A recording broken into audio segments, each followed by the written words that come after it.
Hey, my name is Michael Wireman and I'm with the Puget Sound Military Vehicle Collectors Club. We come up here every year to Fort Worden to show off our vehicles and to educate the public about the fort and the vehicles that we have. My vehicle right here is a 1943 World War II Jeep. There were many Jeeps just like this serving at the fort during World War II. But of course the fort predates that by quite a bit, and I've learned a lot of history with the very nice rangers and volunteers that we have here at the fort, and I'm able to do a tour and teach people about the fort and things that they didn't know, and actually do it driving through in a World War II Jeep. You are riding in a 1943 World War II Jeep. It was delivered to the U.S. Army in September of 1943, where it was promptly delivered overseas to England, where it prepared for the Normandy invasion. And military equipment at that time had, the Allies had a star as the symbol. Of course, the Germans had a swastika and the Japanese had a red dot.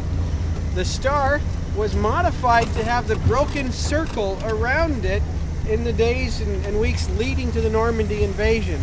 And that is because the Germans at that time had already captured enough equipment that they were able to infiltrate and learn about our activities.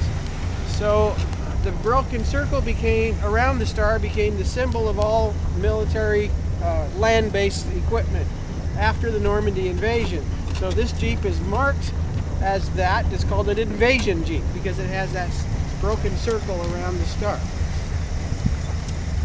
It continued in the European theater until about the time of the Battle of the Bulge. And that was the major German offensive that tried to push the Allies back into France. It did not work, but this Jeep took a serious hit, possibly a landmine under the left front tire that damaged the whole left side of the vehicle. Where then equipment like that was then returned to the United States, where they went to wrecking yards, and if they could make one Jeep out of 10, they would, and then return it to service. And that's what this plaque here is all about, was the refurbishing of this Jeep from that incident.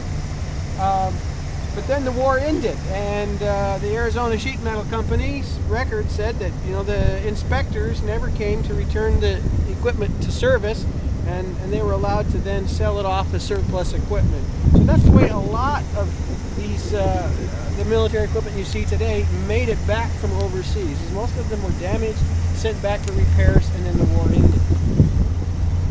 World War II Jeeps are truly the first sport utility vehicle. There were no small four-wheel drive vehicles prior to this. It was developed because of two reasons that came out of World War I. And that is because the horses in World War I were still a cavalry. There was no need for a Jeep. But they found out that for photography on the battlefield, that a lot of soldiers took cover behind the carcasses of their dead horses. No country loves their horses as much as the United States. So there was a big outcry to get the horses off the battlefield. The soldiers were okay, but not the horses. The other thing was psychology was becoming more and more understood. And they were studying, why do soldiers become incapacitated with fear?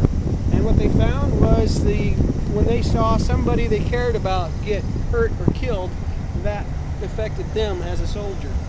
And they also found that applied as well to horses, because a cavalryman's best friend was his horse. And his horse got shot out from underneath him. He was no longer going to behave like a soldier. He was devastated. So there's a big outcry to get the horses off the battlefield. So the World War II Jeep was developed mainly to replace the horse. And if you notice on the sides here, where I have an axe and a shovel, this is all stock equipment. The rope on the front, the handles around the side. This is because the generals in the military believed that the horse is the best off-road vehicle. You can't replace a horse, but the Jeep was supposed to do that. So that equipment was added to the World War II Jeep just to make sure it could always go wherever a horse could go. Later, they took that equipment off because it wasn't necessary. Four-wheel drive in a vehicle of this size was very good for going off the road. As we've learned over the years, that sport utilities vehicles today still use this basic concept of four-wheel drive. The windshield, you notice it's folded down onto the dash.